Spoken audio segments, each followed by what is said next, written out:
Hello and welcome back to Ken Reeves as we continue with the Bearenstain Bears and the in crowd. One's sense of self-worth is often undone the first time one feels left out of the fun. It was early summer in Bear Country. School had been out for a few weeks, and Brother and Sister Bear had settled into a comfortable routine of bike riding, playing ball, exploring, and just generally having fun. They had chores, of course, keeping their room neat, helping with yard cleanup. When we got very busy helping Papa Bear with his shop. Mostly, though, they were looking to a carefree summer of fun and relaxation. But sometimes the road ahead is not as smooth as we would like. Sometimes there are unexpected potholes on the road of life, and Sister Bear, as it turned out, was headed for a real wheelbuster.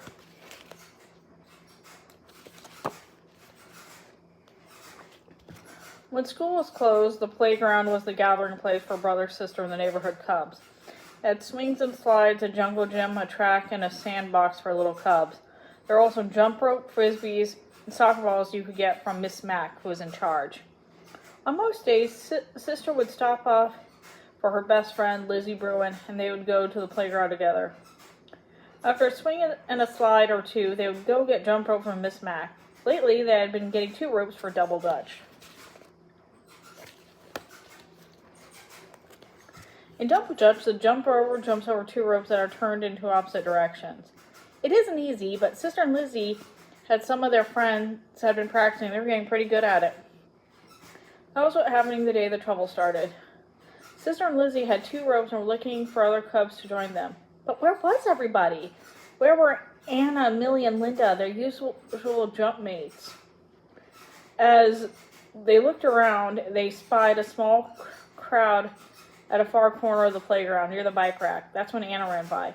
"How about a little double dutch?" called Sister. "Can't now," shouted Anna. "There's a new cub with a terrific 10-speed bike, and she's letting us take turns riding it."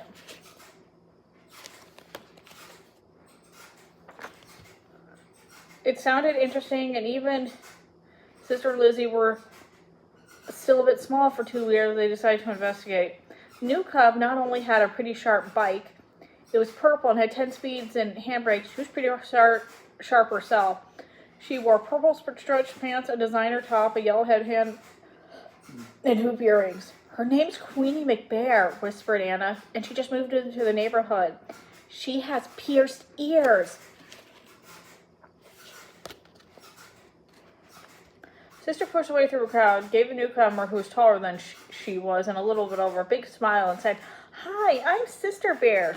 Queenie smiled too, but it wasn't exactly friendly. "Sister Bear," she said. "Now what kind of a name is that? And you've got to be kidding with the most clothes. A pink ruffled jumper and a hair bow." You know, as weird as the name Sister is, her name's Queenie. "Well," said Sister, a little confused, "it's my kind of name, and as for my clothes, why don't you and your little friend go play in the sandbox?" interrupted Queenie, not giving Sister a chance to finish. Then she got on her bike and shouted, "Come on, gang, let's go to the Dairy Bear for some soft ice cream, my treat." She zoomed off down the road. Jumpmates Anna, Millie, and Linda looked a little embarrassed, but soft ice cream was soft ice cream. They got on their bikes with the rest and followed Queenie down the road. Now, Sister was very confused and upset too. "I don't get it," said Lizzie. "All you did was say hi." "Say, I know what," she added, trying to cheer her up. "I heard that Miss Mack is organizing a double dutch tournament with prizes and everything. Come on, let's go sign up." Sister Bear didn't even answer. She was so upset she just turned and went home. She was usually so cheerful after a session at the playground that it didn't take long for Mama Bear to figure out something must have gone wrong. Papa and Brother Bear noticed too.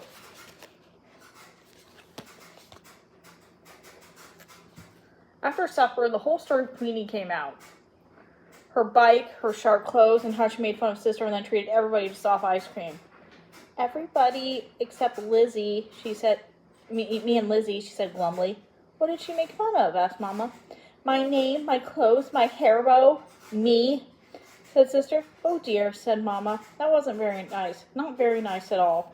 Maybe she was just trying to make an impression." "Well, she certainly made an impression on me," said Sister. "A bad impression."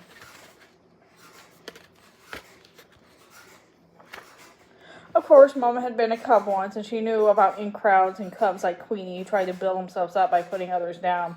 She also knew it didn't do much good to stew about it. So she gave Sister a hug and said, "Don't fret, sweetie. I'm sure things will look a lot brighter in the morning." Things did look a lot brighter in the morning. And Sister Bear was once again her confident self. She decided that she would ride her trike to the playground. The playground was just as much hers as Queenie's. And besides, she wanted to ask Miss Mac about the Double Dutch tournament. It sounded interesting, and maybe Queenie wouldn't even be there.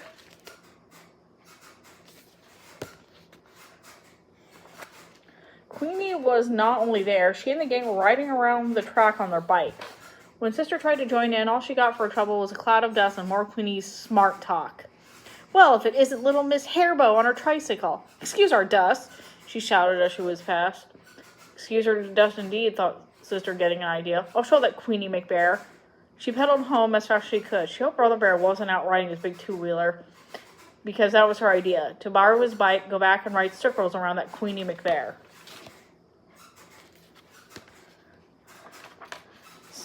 She managed to get on Brother's bike by standing on a step, and she almost got it going. But her legs were a little too short, and after a few wobbly circles, she crashed. Kerwump.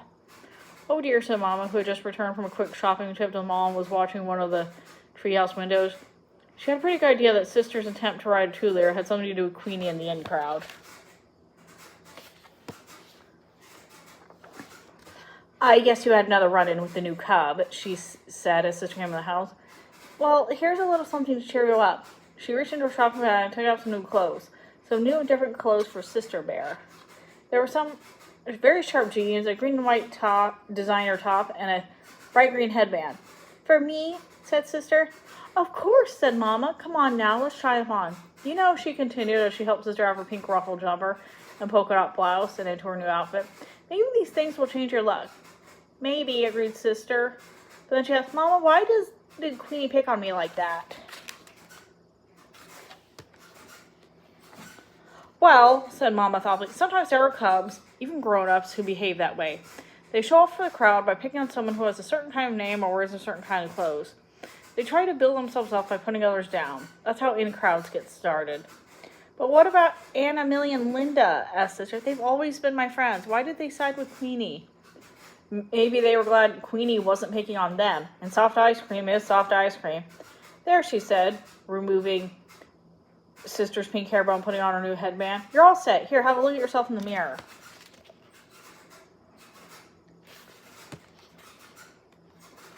"It's very nice," Sister said, "and I appreciate the new things.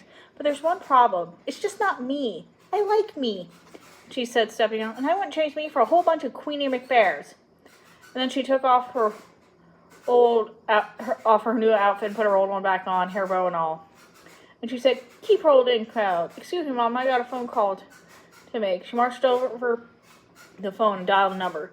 "Hello, Lizzie," she said, "about that Double Dutch tournament." The Double Dutch tournament had gotten to be a big thing. A lot of teams signed up. There were even some boy cub teams. Brother Bear was on one, along with Cousin Fred and the Too Tall gang. When Sister and Lizzie signed up, Anna, Millie, and Linda quit Queenie's team and joined Sister's. Not only was Sister the best Double Dutcher in the neighborhood, but Anna and the others were getting a little tired of Queenie's snooty ways.